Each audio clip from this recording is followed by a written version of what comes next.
Friends, welcome back to Kavya Santu Kannada vlogs. ಎಲ್ಲರೂ ಹೇಗಿದ್ದೀರಾ? I hope ಎಲ್ಲರೂ ಚೆನ್ನಾಗಿದ್ದೀರಾ ಅಂತ ಭಾವಿಸ್ತೀನಿ. ನಾನು ಕೂಡ ಚೆನ್ನಾಗಿದ್ದೀನಿ. ಇವತ್ತಿನ ರೆಸಿಪಿ ಏನಪ್ಪ ಅಂದರೆ ಬಿರಿಯಾನಿ. ಬನ್ನಿ ಯಾವ ರೀತಿ ಮಾಡೋದು ಅಂತ ನೋಡೋಣ. ನಾನು 2 kg ಚಿಕನ್ ತಗೊಂಡಿದ್ದೀನಿ. ಮತ್ತು ಇವಾಗ ನೋಡಿ ಮಸಾಲೆ: ಶುಂಠಿ, ಚಕ್ಕೆ, ಲವಂಗ, ಈರುಳ್ಳಿ, ಟೊಮೊಟೊ, ಪುದೀನ ಸೊಪ್ಪು, ಕೊತ್ತಂಬರಿ ಸೊಪ್ಪು, ಹಸಿಮೆಣ್ಸಿಕಾಯಿ ಇದಿಷ್ಟೂ ರುಬ್ಬಬೇಕು. ನೆಕ್ಸ್ಟು ಒಗ್ಗರಣೆಗೆ ಈರುಳ್ಳಿ, ಪುದೀನ ಸೊಪ್ಪು ಸ್ವಲ್ಪ ಮತ್ತು ಟೊಮೊಟೊ. ನೆಕ್ಸ್ಟ್ ಸ್ಪೈಸಸಲ್ಲಿ ನೋಡಿ ಸ್ವಲ್ಪ 1 ಪೀಸ್ ಚಕ್ಕೆ ತಗೊಂಡಿದ್ದೀನಿ, 2 ಲವಂಗ ತಗೊಂಡಿದ್ದೀನಿ, ಕಸ್ತೂರಿ ಮೆಂತ್ಯ ಸ್ವಲ್ಪ, ಪಲಾವ್ ಎಲೆ, 1 ಏಲಕ್ಕಿ ಕಾಯಿ. ನೋಡಿ ಇಷ್ಟೇ ನಾನು ತಗೊಂಡಿರೋದು. ಇನ್ಯಾವುದೇ ರೀತಿ ಮಸಾಲೆ ಪದಾರ್ಥಗಳನ್ನ ಬಳಸ್ತಾಯಿಲ್ಲ. ಇವಾಗ ನೋಡಿ ನಾನು ಏನು ಮಾಡಿದ್ದೀನಿ, ಬೆಳ್ಳುಳ್ಳಿನ ಇಟ್ಟಿದ್ದೀನಿ. ನನ್ನ ಮಗಳು ಸೈಡ್ಗೆ ಎತ್ಕೊಂಡು ಹೋಗಿಟ್ಬಿಟ್ಟವಳೆ. ಇವಾಗ ತೋರಿಸ್ತಾ ಇದ್ದೀನಿ ನೋಡಿ. ಬೆಳ್ಳುಳ್ಳಿ ಇಷ್ಟನ್ನು ಫೈನ್ ಪೇಸ್ಟ್ ಮಾಡ್ಕೊಬೇಕು. ನೋಡಿ ಇವಾಗ ನಾನು ಬಿರಿಯಾನಿಗೆ ದೊಡ್ಡದು ಅಗಲವಾದಂಥ ಪಾತ್ರೆನ ಇಟ್ಕೊತಾ ಇದ್ದೀನಿ. ಇವಾಗ ಒಂದು 4 ಸ್ಪೂನಷ್ಟು, ಒಂದು 4ರಿಂದ 5 ಟೇಬಲ್ ಸ್ಪೂನಷ್ಟು ಎಣ್ಣೆ ಹಾಕಿದ್ದೀನಿ. ಇವಾಗ ಎಲ್ಲ ಸ್ಪೈಸಸ್ ಏನು ತೊಗೊಂಡಿದ್ದೀನಲ್ಲ ಅದನ್ನೆಲ್ಲ ಹಾಕ್ತಾಯಿದ್ದೀನಿ. ನೋಡಿ ಇವಾಗ ನೆಕ್ಸ್ಟು ಈರುಳ್ಳಿನ ಹಾಕ್ಕೊತೀನಿ. ನೋಡಿ ಈರುಳ್ಳಿ ಸ್ವಲ್ಪ ಗೋಲ್ಡನ್ ಬ್ರೌನ್ ಆಗೋ ತನಕ ಫ್ರೈ ಮಾಡಬೇಕು. ಇನ್ನೂ ಯಾರು ನನ್ನ ಯೂಟ್ಯೂಬ್ ಚಾನಲ್ನ ಸಬ್ಸ್ಕ್ರೈಬ್ ಮಾಡದೆ ನೋಡ್ತಾ ಇದ್ದೀರಾ, ದಯವಿಟ್ಟು ಸಬ್ಸ್ಕ್ರೈಬ್ ಮಾಡಿ. ವಿಡಿಯೋಗಳು ಇಷ್ಟ ಆದರೆ ನಿಮ್ಮ ಫ್ಯಾಮಿಲಿ ಮತ್ತು ಫ್ರೆಂಡ್ಸ್ಗೂ ಶೇರ್ ಮಾಡಿ. ಯಾವುದೇ ಪೌಡ್ರನ್ನ ಬಳಸ್ತಾ ಇಲ್ಲ ನಾನು, ಇಷ್ಟೇ ಮಸಾಲೆನ ಯೂಸ್ ಮಾಡಿ ಫಟಾಫಟ್ ಅಂತ ಬಿರಿಯಾನಿನ ಮಾಡ್ತಾಯಿದ್ದೀನಿ. ಅರ್ಜೆಂಟಲ್ಲಿ ಮಾಡಬೇಕು ಅಂದರೆ ತುಂಬ ಟೇಸ್ಟ್ ಅಂತೂ ಚೆನ್ನಾಗಿರುತ್ತೆ. ಅರ್ಜೆಂಟಾಗಿ ಮಾಡೋರು, ಬೇಗ ಅಡುಗೆ ಆಗಬೇಕು ಅನ್ನೋರು ನೋಡಿ ಟ್ರೈ ಮಾಡಿ ಯಾವ ರೀತಿ ಬಂತು ಅಂತ ಕಮೆಂಟಲ್ಲಿ ಕಮೆಂಟ್ ಮಾಡಿ. ನೋಡಿ ಇವಾಗ ಪುದೀನ ಸೊಪ್ಪು ಮತ್ತು ಟೊಮೊಟೊನ ಹಾಕಿ ಅದನ್ನು ಸ್ವಲ್ಪ ಫ್ರೈ ಮಾಡ್ತೀನಿ. ಇಷ್ಟೇ ನೋಡಿ. ಇದಾಗಿದ ತಕ್ಷಣ ನೋಡಿ ಚಿಕನ್ ಹಾಕ್ತಾಯಿದ್ದೀನಿ. ಬಿರಿಯಾನಿ ಟೇಸ್ಟ್ ಅಂತೂ ತುಂಬ ಚೆನ್ನಾಗಿರುತ್ತೆ. ಈ ಥರ ಒಂದು ಸಲ ಟ್ರೈ ಮಾಡಿ ನೋಡಿ. ಇವಾಗ ಸ್ವಲ್ಪ ಉಪ್ಪು ಹಾಕ್ತಾಯಿದ್ದೀನಿ. ಸ್ವಲ್ಪ ಉಪ್ಪು ಮತ್ತು ಅರಿಶಿನದ ಪುಡಿನ ಹಾಕಿ ಸ್ವಲ್ಪ ಚೆನ್ನಾಗಿ ಇದು ನೀರೆಲ್ಲ ಸುಂಡಬೇಕು. ಏನು ಚಿಕನಲ್ಲಿ ಬರುತ್ತಲ್ಲ ಆ ನೀರೆಲ್ಲ ಅಲ್ಲಿ ತನಕ ಸ್ವಲ್ಪ ನೋಡಿ. ಇವಾಗ 1 ಟೇಬಲ್ ಸ್ಪೂನಷ್ಟು ಅರಿಶಿನದ ಪುಡಿನ ಹಾಕ್ತಾಯಿದ್ದೀನಿ. ಇವಾಗ ತಿರುಗ್ತೀನಿ ಎಲ್ಲ ನೀಟಾಗಿ ಮಿಕ್ಸ್ ಆಗೋ ರೀತಿ.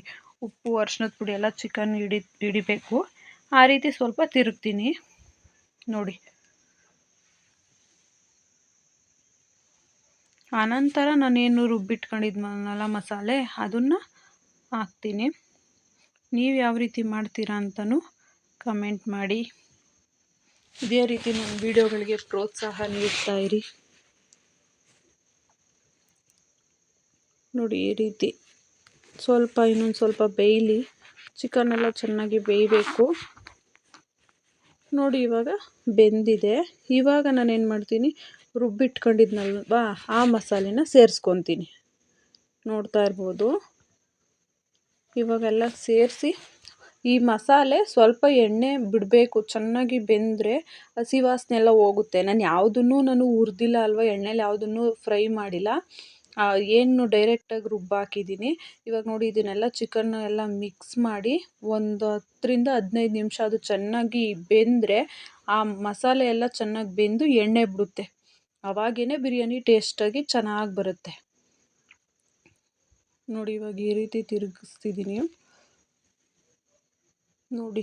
ನೋಡಿ ಯಾವ ರೀತಿ ಬೆಂದಿದೆ ಅಂತ. ಸ್ವಲ್ಪ ಕಲರು ಚೇಂಜ್ ಆಗಿದೆ. ಇವಾಗ ಇದಕ್ಕೆ ನೀರು ಹಾಕ್ಕೊತಾ ಇದ್ದೀನಿ. ನಾನು ಸುಮಾರು 1 kg ಅಕ್ಕಿಗೆ ಮಾಡಿರೋದು. ನಾನು 1 kg ಅಕ್ಕಿಗೆ ಮಾಮೂಲಿ 1 to ಡಬಲ್ ತಗೊತೀನಿ. 2 kg ಅಷ್ಟು ನೀರು.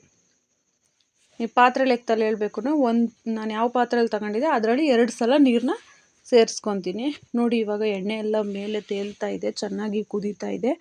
ಇವಾಗ ನಾನು ಅಕ್ಕಿನ ಸೇರಿಸ್ಕೊತೀನಿ. ಈ ಟೈಮಲ್ಲಿ ಅಕ್ಕಿ ಅಂದರೆ ಅನ್ನ ಬೆಂದೋಗಬಾರ್ದು, ಮುದ್ದೆ ಥರ ಆಗಬಾರ್ದು ಅನ್ನೋರು ನಿಂಬೆಹಣ್ಣು ಸೇರಿಸ್ಕೊಳ್ಳಿ. ನಾನು ಮೆಜರ್ಮೆಂಟ್ ಕರೆಕ್ಟಾಗಿ ನೀರು ಹಾಕಿರೋದ್ರಿಂದ ನಾನು ಇವಾಗ ಅಕ್ಕಿನ ಸೇರಿಸ್ಕೊತಾ ಇದ್ದೀನಿ ನೋಡಿ. ನಾನು ನಿಧಾನಕ್ಕೆ ಅಕ್ಕಿನ ಸೇರಿಸ್ಕೊತಾ ಇದ್ದೀನಿ.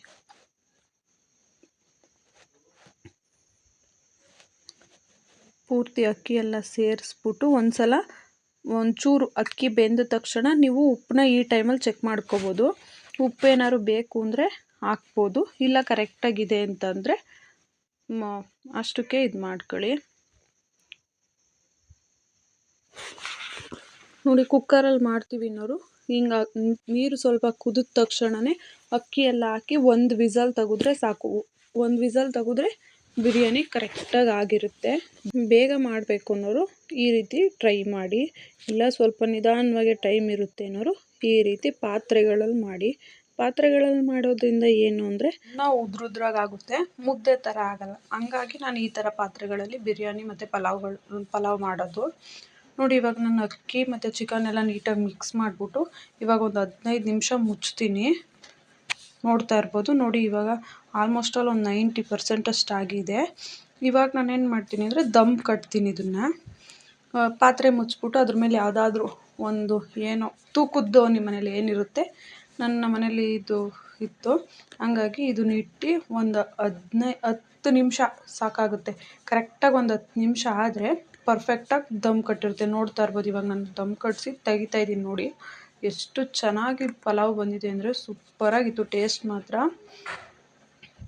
ನೋಡ್ತಾ ಇರ್ಬೋದು ಎಷ್ಟು ಉದ್ರಾಗಿದೆ ನೋಡಿ.